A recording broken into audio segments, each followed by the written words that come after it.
지난주에 우리는 사도행전 12장의 말씀을 가지고 모든 일은 기도와 함께 진행되어야 함에 대해서 말씀을 함께 나누었습니다. 우리가 지금까지 사도행전 말씀을 쭉 살펴보고 있는데, 지금까지 살펴본 사도행전 말씀 가운데서도 모든 일은 기도와 함께 진행되어야 된다는 사실이 잘 드러나고 있었습니다. 첫 부분에 성령이 강림했던 그 사건, 그리고 예루살렘 전역에 복음이 전파되어지고 사마리아에 복음이 전해지고 또 안디옥에 복음이 전파되어지는 이런 모든 사건들 가운데 늘 기도와 함께 이 모든 일들이 진행되어지고 있었음을 우리는 계속 확인해 왔습니다. 그리고 지난주에 함께 나누었던 12장에서도 베드로가 옥에 갇히게 되었죠. 그렇게 옥에 갇힌 베드로를 위해서 예루살렘 교회가 깨어 기도하고 있었습니다. 여러분, 지난주 말씀을 헬라어로 쭉 살펴보면 한 교회가 기도한 것이 아니라 예루살렘 지역에 있는, 그때는 가정교회로 모였었죠. 그 가정교회들이 한 마음이 되어서 합심해서 기도했다는 것이 헬라어 원문에 나타나고 있거든요. 그러니까 예루살렘에 있는 전체 교회가 베드로를 위해서 마음을 모으고 합심해서 기도했던 것이죠. 여러분, 우리가 하는 모든 일에 있어서 기도함으로 그 모든 일들이 진행되어져 가야 합니다. 가정과 자녀와 직장과 교회 일들과 나의 변화와 관계에 있어서 여러분, 이 모든 일들은 하나라도 그냥 우연히 되는 일이 없습니다. 모두 다 하나님의 섭리와 하나님의 계획과 하나님의 다스리심과 통치 아래서 진행되어지는 일들입니다. 때문에 우리는 깨어서 하나님께 기도해야 되죠. 그렇게 기도할 때 우리는 하나님과 함께 모든 일들을 함께 해나갈 수 있게 될 것입니다. 여러분, 제가 계속해서 강조하는 것인데, 기도는 절대 어렵지 않습니다. 기도는 하나님과의 대화이고 하나님과 교제하는 것입니다. 여러분, 제가 여러분들에게 부탁드리기는 따로 시간을 정해서 기도하는 시간, 여러분 하루에 10분이라도 가지십시오. 이 시간은 하나님께 떼어드리는 시간입니다. 짧은 시간이지만 기도하겠습니다. 여러분, 그렇게 작정하고 기도하세요. 그리고 그 10분만 기도하는 것입니까? 내가 정한 그 시간만 기도하는 것입니까? 여러분, 운전할 때, 하루 일과를 할 때 늘 하나님과 교제하며 나의 모든 포커스를 하나님께 맞추고 하나님과 교제하면서 그렇게 사세요. 그게 기도입니다. 기도 어렵지 않습니다. 여러분, 이렇게 우리는 모든 상황에서 기도할 수 있어요. 그렇게 기도하면 하나님의 뜻이 무엇인지 더 분명하게 깨닫게 될 것이고, 우리는 더 온전한 하나님의 사람으로 살아갈 수 있게 될 것입니다. 여러분, 또 이렇게 기도할 때 우리의 소망, 기대, 바람을 아릴 수 있지만 그것보다 먼저 그의 나라와 그의 의를 구하는 것에 대해서도 지난주 말씀에서 함께 살펴봤었습니다. 여러분, 이렇게 우리가 하나님의 나라와 하나님의 의를 먼저 살펴보아야 되는 이유는 우리가 기도를 통해서 나의 바람과 나의 소원을 이루고 또 기도를 통해서 복을 받기 위한 수단으로 이용할 때가 많다고 했죠. 여러분, 진짜 잘 살펴보면 우리 주변에 있는 성도들이 그렇게 하는 성도들이 참 많은 것 같습니다. 여러분, 그래서 하나님께서는 애시당초 이런 모순들을 막기 위해서 너희들의 소원보다는 그냥 하나님 나라와 하나님의 의를 구해라. 그러면 내가 너희들이 필요한 거 알아서 채워줄게. 하나님께서 이렇게 얘기하신 것이 아닐까? 저는 그런 생각이 들었습니다. 여러분, 하나님께서 그의 나라와 그의 의를 먼저 구하면 우리의 필요를 다 채워주신다고 분명하게 약속하고 있고 선언하고 계시죠. 우리 하나님은 신실하신 하나님이십니다. 여러분, 그 신실하신 하나님을 믿고 계시다면 여러분은 무엇보다도 먼저 그의 나라와 그의 의를 구하며 기도하십시오. 하나님의 나라와 하나님의 의를 구한다는 것은 우리의 삶을 통해서, 우리의 모든 삶을 통해서 하나님만 영광 받으시도록 기도하는 것이 하나님 나라와 그의 의를 구하는 기도입니다. 이 세상의 모든 곳에 하나님의 다스리심과 통치하심이 임하는 하나님의 나라가 굳게 세워지기를 구하는 것이 하나님의 나라와 그의 의를 구하는 기도입니다. 내가 좋은 하나님의 사람으로 온전히 변화되기를 기도하는 것, 그것이 하나님 나라와 의를 구하는 기도라고요. 내 자녀들이 좋은 직장, 좋은 대학 들어가는 그것보다 온전한 하나님의 사람으로 설 수 있었으면 좋겠습니다. 이 아이들이 자랐을 때 하나님 손에 붙들려 주님의 일꾼으로 쓰임 받을 수 있었으면 좋겠습니다. 그렇게 기도하는 것이 하나님 나라와 의를 구하는 기도라. 여러분, 우리의 기도 가운데 그렇게 하나님 나라와 의를 구할 때 하나님께서 반드시 우리 모든 필요들을 책임져 주시고 채워 주실 것입니다. 여러분, 이 말씀은 우리의 필요와 우리의 바램과 우리의 소원을 기도하지 말라는 말씀이 아닙니다. 우선순위에 대한 말씀이에요. 먼저 그의 나라와 그의 의를 구하라. 여러분들이 이 말씀을 잘 이해하고 모든 부분에 있어서 여러분들은 하나님께 다 알 수 있습니다. 하나님과 대화할 수 있습니다. 교제할 수 있습니다. 그렇게 하나님과 친하게 지내면서 하나님의 은혜 가운데 늘 거하는, 그러면서 또 하나님 나라와 의를 먼저 구하면서 하나님이 나에게 채워주심을 경험해가는 그런 은혜가 있기를 주님의 이름으로 축원드립니다. 이제 오늘 말씀을 한번 살펴보십시다. 여러분, 성경은 하나님께서 항상 우리 가운데 일하고 계심에 대해서 말씀해 주고 있습니다. 그런데 하나님의 일하심이 느껴질 때도 있고 안 느껴질 때도 있죠. 솔직하게 말하면 하나님의 일하심이 안 느껴질 때가 더 많은 것 같습니다. 하지만 시간이 한참 지나고 난 다음에 내 삶을 다시 이렇게 뒤돌아보면, 아, 그때도 하나님께서 함께 하고 계셨구나, 하나님께서 이렇게 나를 인도하셨구나 라는 것들을 우리는 깨닫게 되죠. 여러분들의 삶 속에서 그런 경험들이 있을 거예요. 그리고 이런 경험들이 많은 사람이 하나님의 은혜를 많이 경험한 사람인 것이죠. 여러분, 이스라엘 백성의 역사 가운데서도 이런 모습들이 굉장히 많이 나타납니다. 작년에 한번 설명해 드렸는데, 구약에서 신약으로 넘어오는 그 기간이 400년 동안 침묵기 혹은 중간기, 암흑기라고 해서 선지자가 등장하지 않는 기간이 400년이 있었습니다. 그런데 그 기간에 하나님께서 침묵하신 것입니까? 이스라엘 백성들은 침묵하고 계셨다 생각했거든요. 그래서 그 400년 기간을 침묵기라고 이름 붙인 거죠. 암흑기, 하나님께서 말씀해 주시지 않는 암흑기였다. 그렇게 말하고 있는 것이잖아요. 그런데 여러분, 그 400년 동안 어떤 역사가 진행되어졌는지를 살펴보면 하나님의 일하심이 그대로 나타나게 됩니다. 여러분, 언어가 헬라어로 통일되어지죠. 그리고 히브리어로 쓰여졌던 구약 성경이 헬라어로 번역되어집니다. 여러분, 이 말이 무슨 말이에요? 복음이 전파되어지는 조건이 다 갖추어졌다는 것입니다. 언어가 헬라어로 통일되어지고 히브리어로 쓰여졌던 구약 성경이 헬라어로 번역되어지고, 여러분, 그리고 난 다음에 로마 제국이 등장하거든요. 로마 제국은 길을 닦잖아요. 자기들이 점령한 모든 나라들에서 그 나라에서 로마로 올 수 있는 모든 길들을 로마가 다 닦거든요.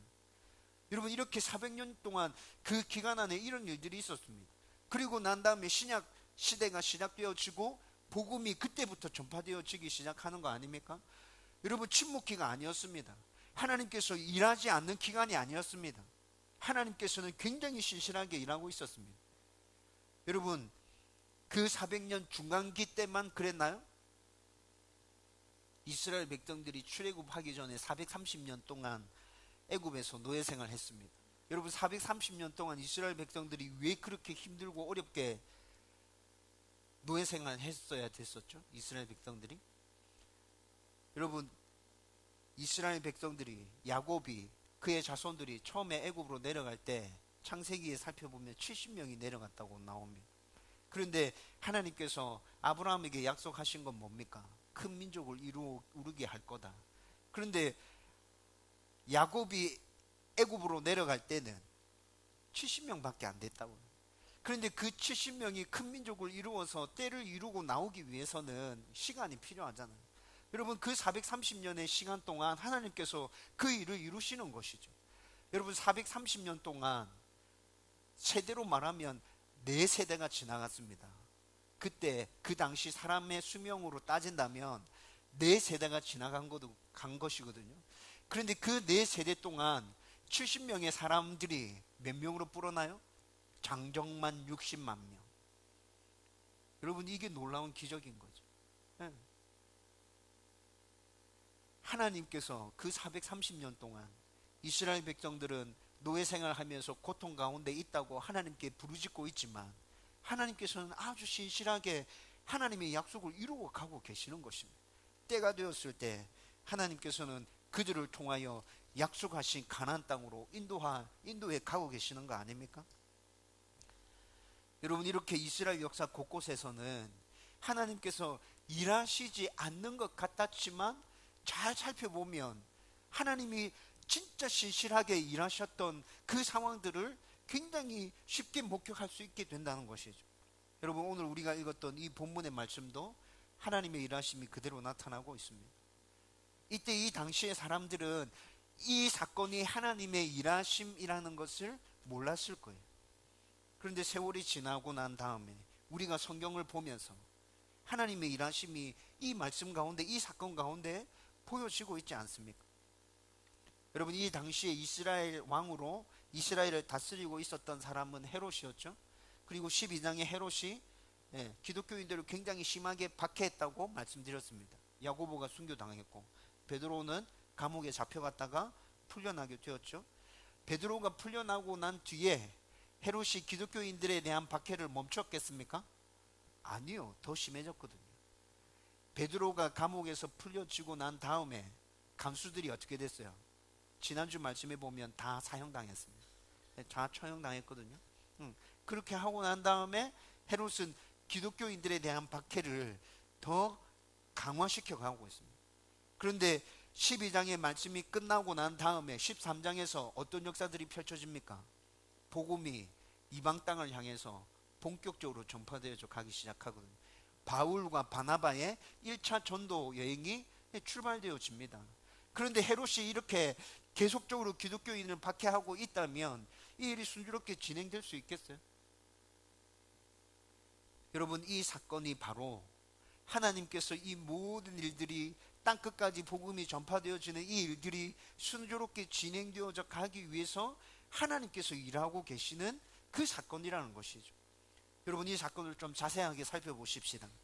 여러분, 오늘 20절 말씀에 갑자기 두로와 시돈 사람들이 등장합니다. 여러분, 이때 이 당시 왜 이런 사건이 생겼는지 우리는 이해할 수 없어요. 그런데 성경을 연구하는 학자들이 이 사건이 지금 어떻게 생겨난 것인지 연구를 했거든요. 그래서 이렇게 얘기합니다. 두로와 시돈과 헤롯 왕과 사이가 되게 좋지 않았어요. 왜 이렇게 되냐면, 여러분, 두로와 시돈은 레바논이라는 나라에 있는 도시였습니다. 항구 도시거든요. 그리고 갈릴리 호수에서 왼쪽으로 지도를 펴놓고 왼쪽으로 이렇게 대각으로 올려다보면 여기 두로와 시돈 이렇게 항구 도시로 자리를 잡고 있는 게 보일 겁니다. 여러분, 그런데 이 두로와 시돈은 항구 도시였고 무역이 활발하게 진행되고 있었는데 아마 무역에 있어서 이스라엘과 무역하는 데 있어서 헤롯과 충돌이 좀 생겼던 것 같다. 학자들이 이렇게 추측합니다. 그래서 그 무역에서 생긴 그 충돌로 인해서 두로와 시돈과 헤롯이 서로 사이가 안 좋게 되었다는 것이죠. 그런데 여기서 생겨나는 또 문제가 뭐냐면, 두로와 시돈은 무역을 통해서 돈은 굉장히 많이 가지고 있는 아주 부유한 도시였지만 식량이 자급자족이 안 됐었습니다. 그래서 이 두로와 시돈에서는 이스라엘에서 재배한 옥수수를 수입해서 그것을 식량으로 사용하고 있었거든요. 그런데 무역 마찰로 인해서 사이가 틀어졌습니다. 헤롯이 취할 수 있는 방법은 뭐겠어요? 식량 공급 안 하겠다. 니네들 그런 식으로 나오면 나는 식량 못 주겠다. 옥수수는 니네들한테 안 팔 거다. 여러분, 이렇게 나오는 거 이거 요즘에도 당연한 거 아닙니까? 그렇죠? 헤롯이 이렇게 나온 거예요. 그래서 식량을 두로와 시돈 사람들에게 팔지 않는 겁니다.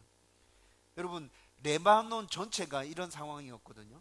두로와 시돈만 이런 상황이 아니라 레바논 전체가 자기들 땅에서 식량을 자족할 수 있는 나라가 아니었습니다. 그래서 레바논에는 뭐가 유명했죠? 구약 성경에 보면 성전을 지을 때 레바논의 백향목 나오죠. 네, 레바논에는 백향목이 되게 유명했습니다. 그래서 성전을 지을 때 레바논의 백향목을 들여오면서 이스라엘은 그들의 식량을 그들에게 팔아서 공급해 주는 것이죠. 그런데 지금 두로와 시돈과 헤롯이 무역의 마찰로 인해서 식량 공급을 끊게 되어버렸습니다. 그리고 이 문제를 해결하기 위해서 두로와 시돈에서 사람들을 헤롯에게로 보내는 것이죠. 협상하자 이렇게 나온 것이죠. 그 사건이 지금 오늘 본문에 기록되어져 있습니다. 이렇게 두로와 시돈에서 협상하기 위해서 헤롯에게 사람들을 보내서 그 사람들이 헤롯에게 찾아왔습니다. 그리고 21절 말씀은 그 협상하던 중에 헤롯이 백성들에게 연설할 수 있는 기회가 생겼던 것 같습니다.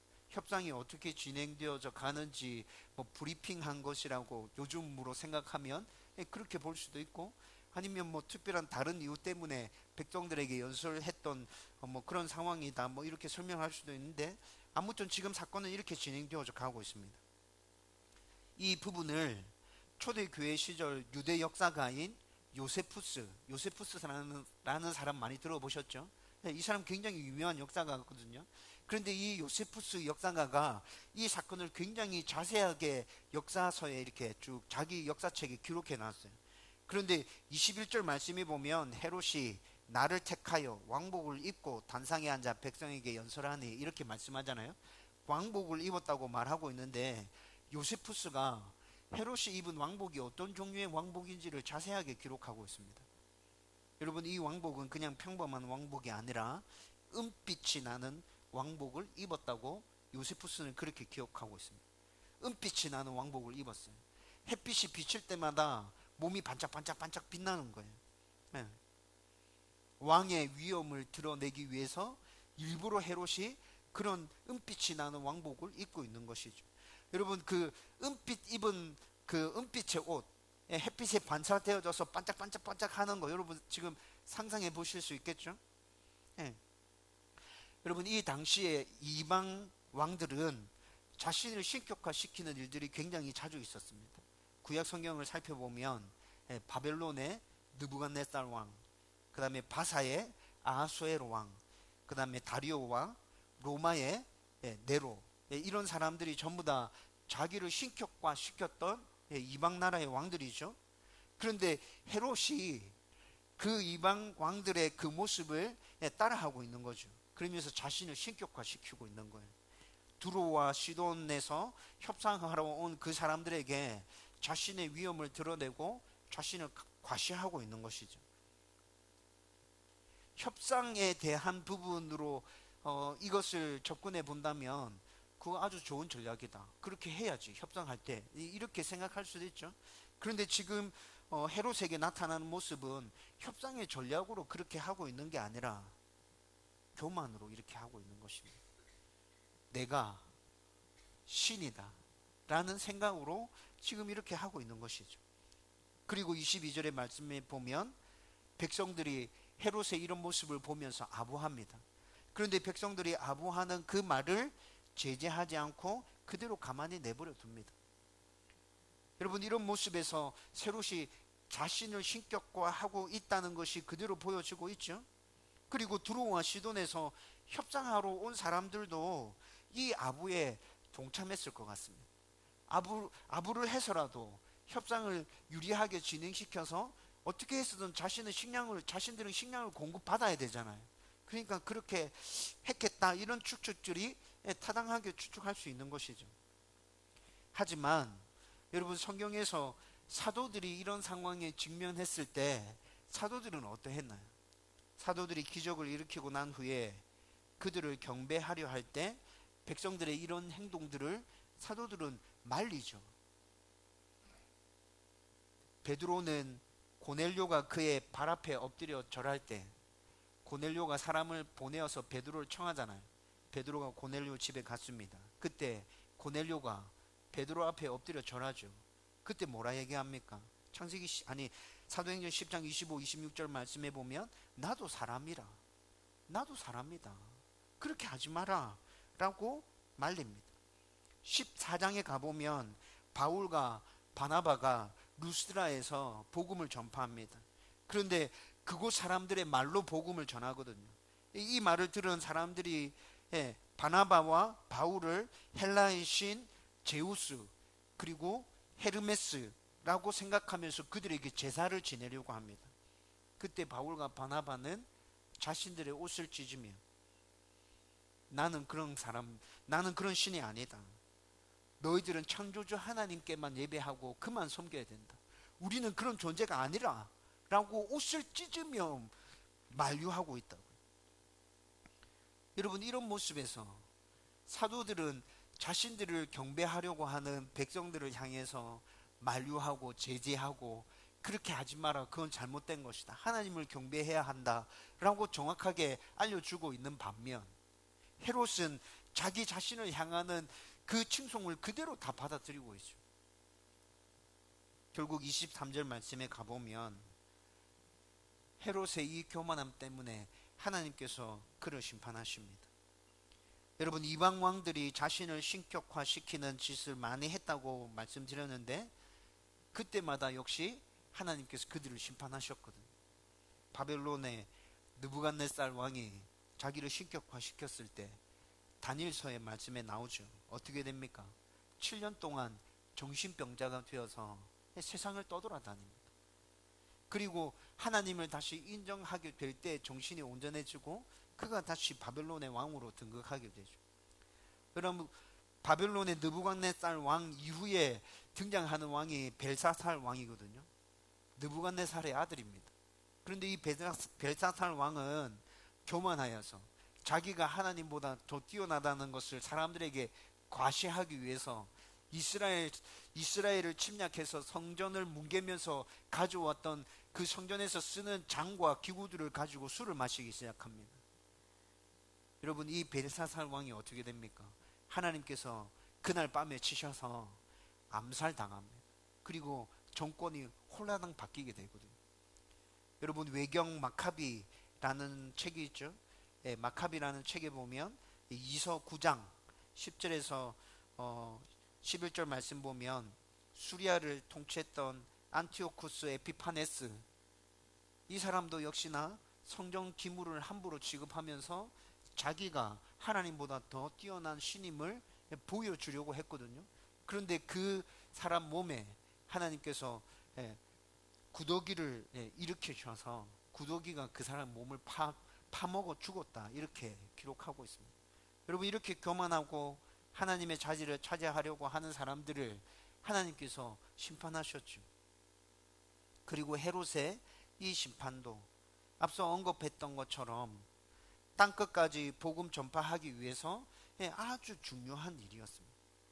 하나님의 심판으로 인해서 헤롯이 죽고 기독교에 대한 핍박이 잠시 수그러들게 되거든요. 이 수그러진 틈을 타서 바울이 1차부터 3차까지 전도 여행이 본격적으로 시작되기 시작하는 거예요. 그래서 24절 말씀에 헤롯이 이렇게 죽고 난 다음에 뭐라 얘기합니까? 하나님의 말씀은 흥왕하여 더하더라. 여러분, 12장이 어떻게 시작했죠? 사도행전 12장이 어떻게 시작했습니까? 헤롯의 핍박으로 인해서 야고보가 순교당했습니다. 베드로가 투옥됐습니다. 이것으로 12장의 말씀이 시작되었지 않습니까? 그런데 12장의 끝은 지금 어떻게 끝나고 있습니까? 이렇게 기독교를 박해하고 하나님의 사람들을 못살게 괴롭히던 헤롯은 죽고 하나님의 말씀은 더 흥황해 간다라고 12장의 결론을 맺고 있습니다. 여러분, 이렇게 12장에 나타난 이 반전은 하나님의 일하심으로 가능하게 된 것이죠. 여러분, 우리 삶 가운데도 우리가 알든 모르든 하나님은 지금도 일하고 계십니다. 그리고 하나님의 일하심 가운데 우리 삶 가운데 놀라운 반전도 일어나게 될 것입니다. 그렇게 살다 보면, 하나님의 놀라운 반전을 기대하면서 하나님의 그 말씀과 또 우리가 열심히 기도를 붙들고 순종의 삶을 살아가다 보면 우리가 하나님의 일하심 가운데 놓여 있게 될 것이에요. 저와 여러분이 하나님의 일하심을 믿고 끝까지 하나님을 신뢰하면서 말씀과 기도를 붙드는 그런 삶을 살아가게 되기를 주님의 이름으로 축원드립니다. 여러분, 또 여기서 우리 오늘 말씀을 통해서 한 가지 더 생각해야 할 것이 있습니다. 지난주에 나누었던 말씀과 좀 비슷할 수도 있는데 이것도 꼭 짚고 넘어가야 될 것이라 생각합니다. 하나님의 일하심은 우리의 뜻대로 되는 것이 아니라 하나님의 뜻대로 되어지는 것입니다. 여러분, 오늘 말씀에서 하나님의 일하심이 헤롯에 대한 심판으로 나타났죠.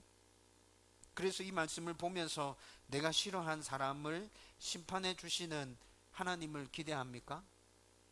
내 가정이, 내 자녀가, 나의 일이, 관계가 잘 풀리기를 바라면서 하나님께서 그렇게 일해 주시기를 바라고 계십니까?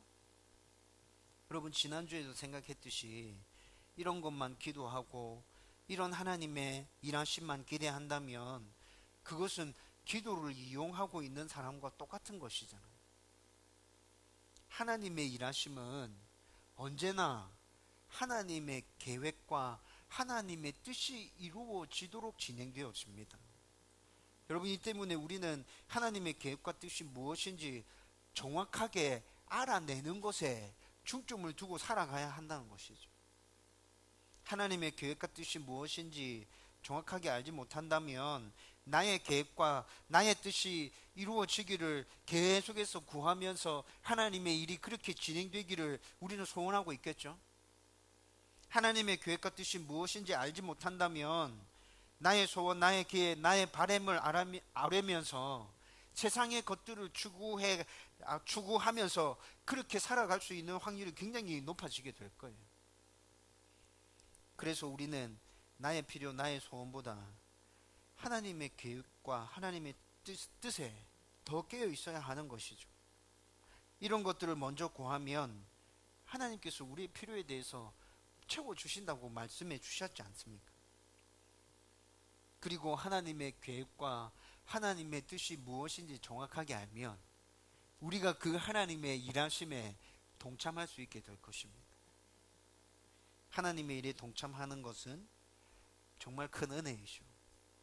하나님의 나라를 세우고 주님의 교회를 세우고 성도들을 세워가고 이 일에 하나님께서 나를 쓰시는 하나님의 도구가 되어서 내가 그 일에 쓰임 받고 있다. 여러분, 이거 정말 큰 은혜 아닙니까? 저는 지금까지 사역을 시작해서 지금까지 하나님 쓰시기에 편한 도구가 되게 해주십시오. 계속해서 기도해 갑니다. 하나님 쓰시기에 편한 도구. 말씀과 기도를 붙들므로 하나님의 계획과 뜻을 잘 알아서 하나님의 일하심에 동참케 되는 그 놀라운 은혜가 저와 여러분들 가운데 넘쳐나게 되기를 주님의 이름으로 축원드립니다. 이제 말씀을 정리하려고 합니다. 우리의 삶이, 내가 가지고 있는 그 꿈이, 나의 가정이, 나의 자녀가, 나의 직장이 어떻게 흘러가는지 몰라서 답답할 때 있고 불안할 때 있습니다. 무엇인가 문제가 있다는 것은 알겠는데 그 문제를 어떻게 처리해야 하는지 몰라서 불안하고 답답해지죠. 그런데 오늘 말씀에서 우리의 그런 상황 중에서도 하나님은 일하고 계신다고 말씀하고 있습니다. 너 불안하니? 너 근심되고 걱정되니? 염려하지 마라. 내가 일하고 있다. 내가 너 붙들고 있다. 여러분, 우리가 알든 모르든 하나님은 그 상황 중에서 우리에게 제일 좋은 것을 주시기 위해서 여전히 쉬지 않으시고 일하고 계십니다. 그리고 우리가 하나님의 계획과 뜻을 깨닫고 하나님의 일에 동참하기를 바라고 계십니다. 내가 이런 일들을 지금 하고 있는데 네가 이 일에 함께 동참해주면 좋겠다. 나와 같은 마음을 가지고 이 일 함께 해 가지 않을래? 하나님께서 우리에게 그렇게 요청하고 계신다고요. 하나님의 일하심을 우리의 계획과 뜻을 이루기 위한 수단으로 사용하지 마십시다. 하나님의 계획과 뜻을 깨닫고 하나님의 일하심에 동참하기 위해서 온전히 말씀과 기도를 붙드는 그 삶을 성실하게 살아내십시다. 저와 여러분들이 이렇게 살아간다면 우리는 늘 내 삶 가운데 일하고 계신, 살아계신 그 하나님을 경험하게 될 것입니다. 그리고 하나님의 일하심에 동참하여서 그 일에 쓰임받는 하나님의 일꾼 되어질 것입니다. 이런 은혜가 저와 여러분들 가운데 넘쳐나게 되기를 주님의 이름으로 축원드립니다.